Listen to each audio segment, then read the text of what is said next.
નમસ્કાર. ચાલો આજે એક બહુ જ અગત્યના વિષય પર વાત કરીએ. કામકાજની દુનિયાનું ભવિષ્ય કેવું હશે અને આજે ફટાફટ બદલાઈ રહી છે દુનિયા, એમાં આપણે આપણી કરિયરને કઈ રીતે સેટ કરી શકીએ, કઈ રીતે આગળ વધી શકીએ. તો ચાલો શરૂ કરીએ. આ સવાલ છે ને એ આપણે બધાએ પોતાની જાતને પૂછવાની જરૂર છે. જે સ્પીડથી ટેકનોલોજી અને દુનિયા બદલાઈ રહી છે એ જોતા શું આપણી પાસે જે આવડત છે, જે સ્કિલ્સ છે, એ આવનારા સમયમાં કામ લાગશે? વિચારવા જેવી વાત છે, ખરું ને? કોવિડ-19 મહામારી એ ખાલી એક હેલ્થની સમસ્યા નહોતી. એણે તો કામ કરવાની આખી દુનિયાને જાણે કે રીસેટ કરી દીધી. જે બદલાવ આવતા કદાચ 5-10 વર્ષ લાગી જાય એ ફક્ત એક જ વર્ષમાં આવી ગયા. સ્કૂલો, ઓફિસો, બજારો બધું બંધ, અને જ્યારે પાછું ખુલ્યું ત્યારે કામ કરવાની રીત જ આખી નવી હતી. અને આ બદલાવો આપણી આસપાસ બધે જ દેખાય છે. પહેલું તો ડિજિટાઇઝેશન અને ઓટોમેશન. એટલે કે હવે ફેક્ટરીઓમાં માણસોની જગ્યાએ સીએનસી મશીન અને રોબોટિક આર્મ્સ વધુ ઝડપથી અને વધુ સારી રીતે કામ કરી રહ્યા છે. બીજું remote work. Work from home હવે એકદમ સામાન્ય બની ગયું છે. ત્રીજું છે પ્લેટફોર્મ ઇકોનોમી. એટલે કે ઓલા, ઉબર, ઝોમેટો જેવી એપ્સ જેણે લાખો લોકોને કામ આપ્યું છે. હવે તો કંપનીઓ દુનિયાના કોઈપણ ખૂણેથી સારા માણસોને નોકરીએ રાખી શકે છે. અને હા, પર્યાવરણને બચાવવા માટે ગ્રીન જોબ્સ પર પણ બહુ ફોકસ વધી રહ્યું છે. ભવિષ્ય કેવું હશે એ સમજવા માટે ક્યારેક ભૂતકાળમાં જોવું બહુ જરૂરી છે. ઘણી એવી નોકરીઓ છે જે થોડા વર્ષો પહેલાં એકદમ કોમન હતી, પણ આજે એનું નામ નિશાન નથી. આ આપણને બતાવે છે કે પરિવર્તન એ દુનિયાનો નિયમ છે અને એ બહુ ઝડપથી આવે છે. આનાથી સારું ઉદાહરણ બીજું શું હોઈ શકે? યાદ કરો તો જરા. એક સમય હતો જ્યારે બીજા શહેરમાં રહેતા સગાવહાલાને ફોન કરવા માટે એસટીડી બૂથ પર લાઇનમાં ઊભા રહેવું પડતું હતું. એક આખો ધંધો હતો. અને આજે દરેકના ખિસ્સામાં સ્માર્ટફોન છે અને પેલો આખો વ્યવસાય ઇતિહાસ બની ગયો છે. અને આ લિસ્ટ તો ઘણું લાંબુ છે. પહેલાં પેલી રોલવાળી કેમેરા હતી ત્યારે ગલીએ ગલીએ ફોટો સ્ટુડિયો હતા, ઓડિયો કેસેટ અને સીડીની દુકાનો હતી. ગામડાઓમાં તો ઘરે ઘરે છરી કાતરને ધાર કઢાવવાવાળા આવતા. ટેકનોલોજી આવી અને આ બધી નોકરીઓ લગભગ ભૂતકાળ બની ગઈ. આ એક જબરદસ્ત કહાની છે. વિચારો, એક જ વ્યક્તિ છે, પેટ્રોલ પંપ પરનો કેશિયર, પણ સમય સાથે ટકી રહેવા માટે એને શું શીખવું પડ્યું? 20 વર્ષ પહેલાં એ ખાલી રોકડા ગણતો, પછી પેટ્રો કાર્ડ આવ્યા તો એ શીખ્યું, પછી સ્વાઇપ મશીન આવ્યા તો એમાં માસ્ટરી મેળવી, અને આજે તો આપણે સીધો ફોન કાઢીને QR કોડ સ્કેન કરીએ છીએ, UPI.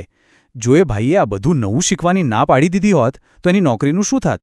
તો આખી વાતનો સાર એ જ છે કે સતત શીખતા રહેવું અને પોતાની જાતને, પોતાની સ્કિલ્સને અપગ્રેડ કરતા રહેવું.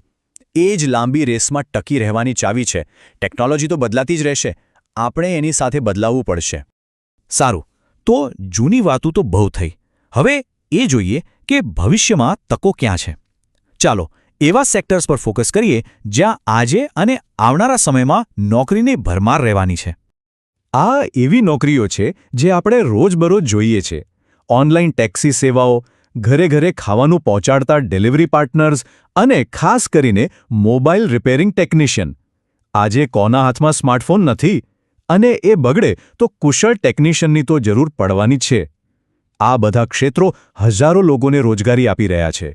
અને જો ભવિષ્યની વાત કરીએ તો online shopping, healthcare, banking, technology જેવા ક્ષેત્રો રોકેટની ગતિએ આગળ વધી રહ્યા છે. પણ ખાસ ધ્યાન આપવા જેવું છે ગ્રીન જોબ્સ પર, જેમ કે સોલાર પેનલ લગાવવી અને એનું મેન્ટેનન્સ કરવું, જે ઇલેક્ટ્રિશિયન ટ્રેડના વિદ્યાર્થીઓ માટે એક બહુ જ મોટી તક છે. અથવા તો ઇલેક્ટ્રિક ગાડીઓનું રિપેરિંગ, જે ઓટોમોબાઈલ ટ્રેડનું ભવિષ્ય છે. સાચું ભવિષ્ય આ ક્ષેત્રોમાં જ છે. તો હવે સૌથી અગત્યનો સવાલ, આ બધી તકોનો ફાયદો ઉઠાવવા માટે આપણે કરવું શું જોઈએ? જવાબ એકદમ સિમ્પલ છે. આપણી પાસે સાચી સ્કિલ્સ હોવી જોઈએ. તો ચાલો જોઈએ કે આપણા ટૂલકિટમાં કઈ કઈ સ્કિલ્સ હોવી જરૂરી છે. ઇન્ડિયા સ્કિલ રિપોર્ટ 2022નો આંકડો છે ને, એ ખરેખર આંખ ઉઘાડનારો છે. એ કહે છે કે આપણા દેશના ફક્ત 48.7% યુવાનો પાસે જ નોકરીને લાયક સ્કિલ્સ છે. આનો સીધો મતલબ એ છે કે આપણા લગભગ અડધાથી વધારે યુવાનો પાસે ખાલી સર્ટિફિકેટ કે ડિગ્રી છે, પણ અસલી કામ લાગે એવી આવડત નથી. આ બતાવે છે કે પ્રેક્ટિકલ સ્કિલ્સ હોવી કેટલી જરૂરી છે. આપણી સ્કિલ્સને એક ટૂલ કિટની જેમ વિચારો. જેમ એક ફિટર કે ઇલેક્ટ્રિશિયન પાસે દરેક કામ માટે અલગ અલગ સાધનો હોય છે, એમ જ આપણી પાસે પણ દરેક ચેલેન્જનો સામનો કરવા માટે અલગ અલગ પ્રકારની સ્કિલ્સ હોવી જોઈએ. આ સ્કિલ્સને આપણે 3 ભાગમાં વહેંચી શકીએ. પહેલું છે પાયાનું જ્ઞાન, જેમ કે થોડું ગણિત, કમ્પ્યુટરની સમજ. બીજું છે યોગ્યતા, એટલે કે તમે એ જ્ઞાનનો ઉપયોગ કરીને કોઈ પ્રોબ્લેમ કેવી રીતે સોલ્વ કરો છો. અને ત્રીજું અને સૌથી અગત્યનું, ચારિત્ર્યના ગુણો, એટલે કે બદલાવ આવે ત્યારે તમારું વલણ કેવું છે. સાચી સફળતા માટે આ ત્રણેયનું બેલેન્સ હોવું જરૂરી છે. આમાંની એક બહુ જ જરૂરી યોગ્યતા છે કમ્યુનિકેશન, એટલે કે વાતચીત કરવાની કળા. પોતાની વાત સામેવાળાને બરાબર સમજાવી અને સામેવાળો શું કહે છે એ સમજવું. વિચારો કે તમે બહુ સારા ટેકનિશિયન છો, પણ જો તમે ગ્રાહકને સમજાવી જ ના શકો કે મશીનમાં શું પ્રોબ્લેમ છે, તો તમારી બધી આવડત નકામી. સારી કમ્યુનિકેશન ટીમમાં કામ કરવા અને આગળ વધવા માટે ખૂબ જ જરૂરી છે. અને સૌથી મહત્વનો ગુણ છે અનુકૂલન ક્ષમતા, એટલે કે એડેપ્ટેબિલિટી. પેલા પેટ્રોલ પંપવાળા ભાઈને યાદ કરો, દુનિયા બદલાઈ, ટેકનોલોજી બદલાઈ અને એ પણ સાથે સાથે બદલાયા. જે વ્યક્તિ બદલાવને સ્વીકારીને નવી વસ્તુઓ શીખવા માટે હંમેશા તૈયાર રહે છે, એ જ આજના જમાનામાં ટકી શકે છે અને સફળ થઈ શકે છે. તો ચાલો આજના સેશનના અંતે આ એક સવાલ સાથે અટકીએ.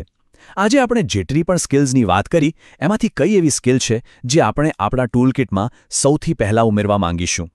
કારણ કે યાદ રાખજો, ભવિષ્ય કોઈની રાહ નથી જોતું, એની તૈયારી આજથી અત્યારથી જ કરવી પડશે.